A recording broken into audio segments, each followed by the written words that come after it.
Friday Sermon, 21st of March 2025.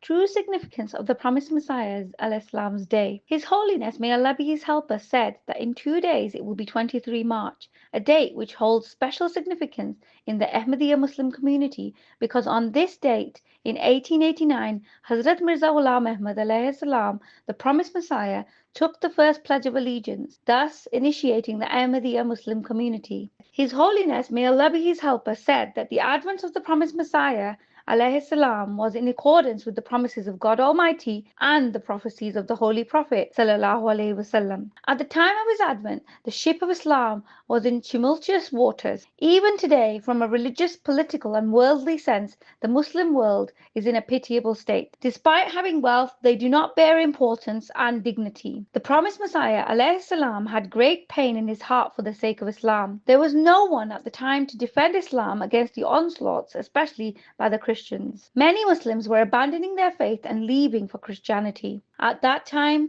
it was none other than Hazrat Mirza Ghulam Ahmad alayhi salam of Qadian who stood like a soldier for the defense of Islam against all attack. His Holiness, may Allah be his helper, said that even before taking the pledge of allegiance from others, the promised Messiah alayhi salam penned a magnificent work titled Brahine Ahmadiyya, which became quite renowned. It initially comprised 4 volumes in which he provided irrefutable responses to the opponents of Islam. He proved the Holy Quran to be the word of God, to be unmatched, and he provided irrefutable evidence for the truthfulness of the Holy Prophet sallallahu alaihi wasallam. In fact, he gave a challenge and said that if someone could provide even a third or fourth of the arguments he presented to refute him, then he would give them 10,000 rupees as a reward, a large sum at the time. Effectively, the promised Messiah alayhi salam proved the truthfulness of Islam. The promised Messiah alayhi salam only accepted the pledge of allegiance and announced he was the promised Messiah and Mahdi when God instructed him to do so. His Holiness, may Allah be his helper, said that before accepting the pledge of allegiance, Hazrat Mirza Ghulam Ahmad alayhi salam published an announcement titled Tabligh, in which he said, "Another message that I wish to convey to the people at large and to my Muslim brothers in particular is that I have been commanded to receive an oath of allegiance from seekers after truth who wish to acquire true faith and purity and yearn to find the path to Allah's love and want to give up their foul, slothful, and false existence. Whosoever finds it in himself the willingness to do this must come to me. I will be their comforter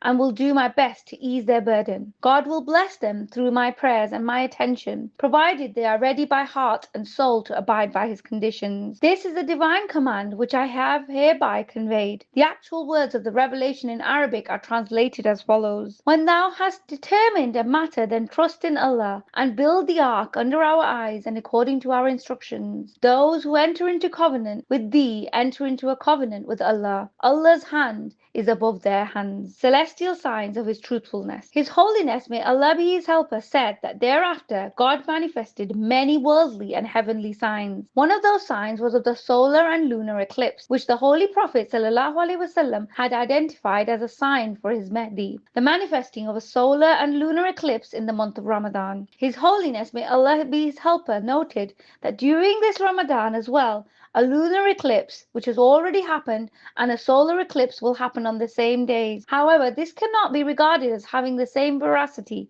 as the eclipses at the time of the promised Messiah alayhi salam took place in both the east and the west, whereas the eclipses happening now are manifesting mostly in the west. Announcement of the 10 conditions of birth. His Holiness, may Allah be his helper, said that on 12 January 1889, Hazrat Mirza Ghulam Ahmad alayhi salam announced the 10 conditions of allegiance, which every person entering into the allegiance of the promised Messiah alayhi salam must fulfill and adhere to. These include avoiding associating partners with God, shirk, abstaining from falsehood, fornication, debauchery, injustice, rebellion, etc. Giving full attention to the offering of prayers, offering pre-dawn voluntary prayers, tahajjud, seeking forgiveness, avoiding harming others, remaining loyal to God and content with his will, adhering to the commandments of the Holy Quran.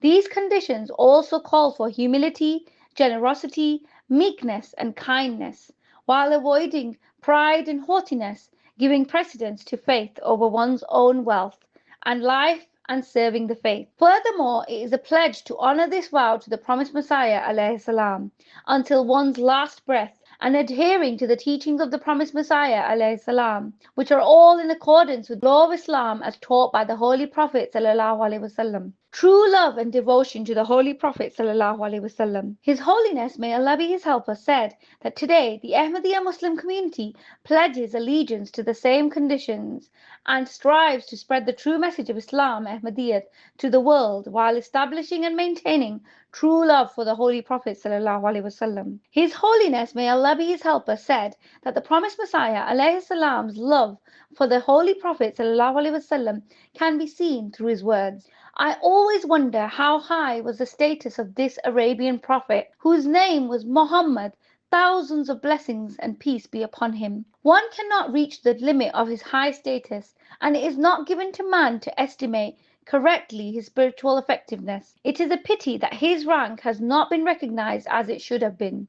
He was a champion who restored to the world the unity of God, which had disappeared from the world. He loved God in the extreme, and his soul melted out of sympathy for mankind. Therefore, God, who knew the secret of his heart, exalted him above all the prophets and all the first ones and the last ones, and bestowed upon him in his lifetime all that he desired. He is the fountainhead of every grace, and a person who claims any superiority without acknowledging his grace is not a man, but is the spawn of Satan. Because the Holy Prophet ﷺ has been bestowed the key to every exaltation, and he has been given the treasury of every understanding. In another instant, Hazrat Mirza Ghulam Ahmad ﷺ says, the man who in his being and his attributes and his actions and through his spiritual and holy faculties set an example of perfection in knowledge and action and in sincerity and steadfastness, and was called the perfect man, was Muhammad, peace and blessings of Allah be on him. The man who was most perfect as man and as prophet, and came with full blessings, and who through a spiritual revival and resurrection manifested the first judgment in the world, and revived the dead world. That blessed prophet, the seal of the prophets, the leader of the righteous ones, the pride of the prophets, was Muhammad, the chosen one, peace and blessings of Allah be on him. Our Lord, send down on that beloved prophet that mercy and blessing that thou hast not sent down on anyone since the beginning of the world. His Holiness, may Allah be his helper, said that this is a glimpse into the love that Hazrat Mirza Ghulam Ahmad ﷺ had for the Holy Prophet ﷺ, as a result of which he was commissioned by God as the promised Messiah and Mahdi, tasked with the revival of Islam in the latter days as promised by God. A reflection of the companions of the Holy Prophet ﷺ. His Holiness, may Allah be his helper, said that the promised Messiah ﷺ said to those who pledged allegiance to him that they should bear in mind that God said those who pledge allegiance to the promised Messiah would resemble the companions of the Holy Prophet ﷺ, and so their examples must be adopted. The promised Messiah ﷺ explained, reflect over the sacrifices made by the companions of our perfect guide. For the sake of their God and Messenger, they were exiled, persecuted, made to bear all sorts of misfortune, and gave their lives. However, they continued to advance with sincerity and devotion. So, what was it that made them so truly devoted? It was the ray of the fervor of that true divine love which had penetrated their hearts.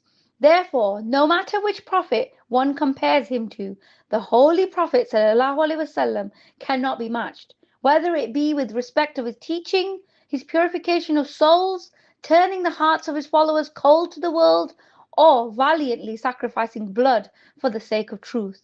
This is the rank of the companions of the Holy Prophet ﷺ. Moreover, the mutual love and affection that existed amongst them has been illustrated by Allah in two sentences. And he has put affection between their hearts. If thou hadst expanded all that is in the earth, thou couldst not have put affection between their hearts, but Allah has put affection between them. In other words, the affection between them could never be fostered, even if a mountain of gold had been spent for this purpose. Now, another community is that of the promised Messiah, alayhi salam, which is to develop within itself the hue of the companions. His Holiness, may Allah be his helper, further quoted the promised Messiah, alayhi salam, who states, God says that the people who will accompany the promised Messiah, alayhi salam, would stand shoulder to shoulder with the companions. The companions were those who sacrificed their wealth and homeland in the way of truth. They abandoned everything, so the companions may be considered as ones who were martyrs in the cause of Allah. For them it was decreed that paradise lay beneath the shadow of swords. But we are not faced with such trying circumstances because for us it was decreed that there would be no war in the era of the Mahdi. His Holiness, may Allah be his helper, said that thus we must take advantage of whatever opportunities of sacrifice we have been given. We must also express our love for the promised Messiah alayhi salam on account of the fact that he is a representative of the Holy Prophet sallallahu alaihi wasallam, establishing the superiority of Islam. His Holiness, may Allah be his helper, said that the promised Messiah alayhi salam explained that the times called for the advent of the promised Messiah alayhi salam due to the deterioration that had spread. He said that even the opposition he faced, in fact, helped his mission. For due to the opposition, people would hear about his message. The promised Messiah alayhi salam explained that he did not have any worldly objectives. Rather, his sole purpose was for the faith and its service. The promised Messiah alayhi salam said that he was not bringing any sort of new law. Rather, his advent was to eradicate the innovations that had developed in the followers of Islam. His purpose was to show the superiority of Islam and to show the world the esteemed rank of the Holy Prophet sallallahu alaihi wasallam. His Holiness, may Allah be his helper, said that if we wish to do justice to our pledge of allegiance, then we must remain mindful of all these things, upon which we will not only do justice to our pledge of allegiance, but also fulfill the purpose of our lives. During Ramadan, through prayer, studying the Quran and spreading the message of this faith, we must become steeped in this mission, so that we may swiftly raise the flag of the Holy Prophet ﷺ in the world and spread the message of God's unity throughout the world. His Holiness, may Allah be his helper, said that a new wave of injustices against Palestinians have begun. May Allah the Almighty protect them and Ahmadis in Pakistan against cruelty and have mercy on them.